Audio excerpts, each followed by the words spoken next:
یہ حدیث جناب ابو ہریرہ رضی اللہ عنہ سے مروی ہے، فرماتے ہیں کہ رسول اللہ صلی اللہ علیہ وسلم نے ارشاد فرمایا اجتنبوا السبع الموبقات، بچو 7 چیزوں سے جو کہ مہلک ہیں، تباہ کن ہے، برباد کرنے والی، اور یہ بربادی اور تباہی مطلق بربادی اور تباہی یہ دنیا کی بھی ہو سکتی ہے، قیامت کی بھی ہو سکتی ہے۔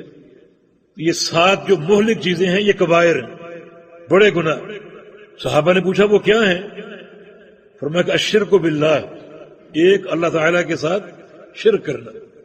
تو شرک کو مقدم کیا گیا، جو اس بات کی دلیل ہے کہ شرک سب سے بڑا گناہ ہے اور سب سے مہلک گناہ ہے۔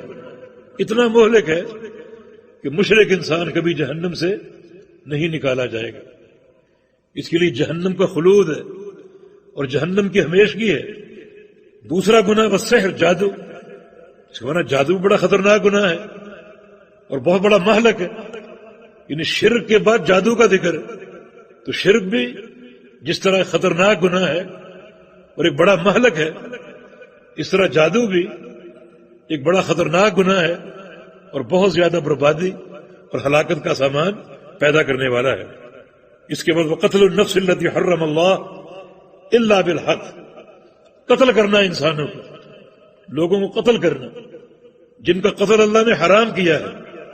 قتل سب کا حرام ہے، کسی شخص کو قتل نہیں کر سکتے الا بالحق، مگر حق کے ساتھ۔ صرف 3 استثناء ہیں۔ ایک قتل النفس بالنفس، یعنی قصاصاً کسی کو قتل کرنا۔ دوسرا، اگر کوئی شخص برائی کا مرتکب ہوا اور وہ شادی شدہ ہے اس کو رجم کرنا۔ اور تیسرا، جو شخص اسلام قبول کر کے مرتد ہو جائے، ارتداد اختیار کر لے، اسے قتل کرنا۔ لیکن یہ قتل انسانوں کو نہیں سونپے گئے، بلکہ ان تمام قسم کے قتل میں مخاطب حکام ہیں جو اللہ کی حدوں کو قائم کریں گے اور نافذ کریں گے، بلکہ یہ سمجھے کہ خون کا معاملہ لوگوں کو نہیں دیا گیا، بلکہ خون کا معاملہ صرف حکومت وقت کو سونپا گیا ہے اور حکام کو سونپا گیا اور وہی اس کے مخاطب ہیں۔ تو عامت الناس کسی کا خون نہیں بہا سکتے، ناجائز ہے۔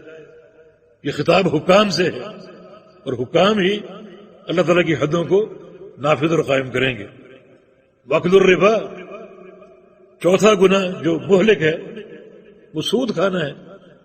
اتنا مہلک گناہ ہے کہ سود کا ہر شعبہ باعث لعنت ہے، کھانا بھی، کھلانا بھی، لکھنا بھی اور گواہ بننا، یہ تمام چیزیں موجب لعنت ہیں۔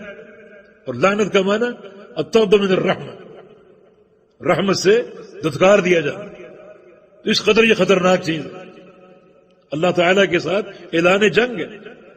اس لیے کاروبار میں ہر وہ شکل جو سود پر منتج ہو یا سود کا شائبہ ہو، اس سے بچیے، احتیاط کیجیے، یہ گناہ مہلک ہے۔ نبی علیہ السلام کی حدیث ہے کہ سود کے 70 شعبے ہیں اور سب سے ہلکا شعبہ یہ ہے کہ جیسے کوئی شخص برسر عام اعلانیہ چوک میں کھڑے ہو کر اپنی ماں سے نکاح کر لے، کیا اس کا وبال ہوگا؟ سب سے ہلکے شعبے کا یہ وبال ہے، تو سب سے بھاری شعبے کا کیا وبال ہوگا؟ تو اکل الربا یہ بھی مہلکات میں سے ہے۔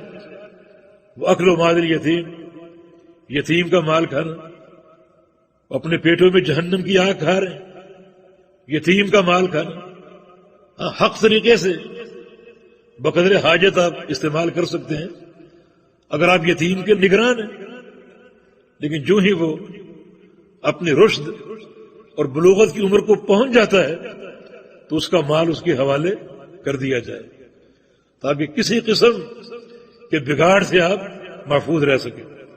وہ تولی یوم الزحف، اور میدان جنگ سے پیٹھ پھیر کے بھاگنا، دشمن کو پیٹھ دکھانا اور میدان جہاد کو چھوڑ کر بھاگ آنا، یعنی چند استثناءات کے علاوہ میدان جنگ سے بھاگنا گناہ کبیرہ ہے اور مہلکات میں سے ہے۔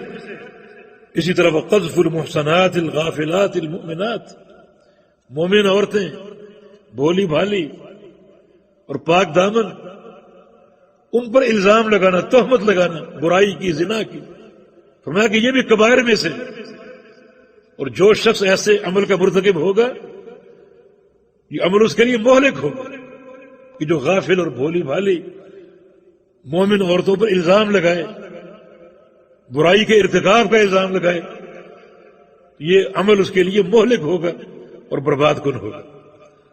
تو یہاں شاہد کیا ہے؟ السحر، کہ جادو جو ہے یہ بھی مہلکات میں سے ہے، اور اس کو شرک کے ساتھ جوڑا گیا ہے۔ مانا جادو کی برائی شرک سے ملتی جلتی، بلکہ بعض امور میں جادو کا حکم شرک سے زیادہ خطرناک ہے، کیونکہ جادوگر سے توبہ نہیں لی جائے گی، جادوگر سے توبہ نہیں لی جائے گی۔ جو شخص جادو کا عمل کرتا ہے، آپ کو اس کی اطلاع ہوئی، اسے فوراً قتل کرنا ہو۔ ایک حاکم وقت کو یہ حکم ہے کہ اس کو قتل کرو فوراً، اس سے توبہ نہیں لی جائے گی، لیکن مشرک سے توبہ لی جائے گی، اور یہ بات آگے آ رہی ہے۔ جی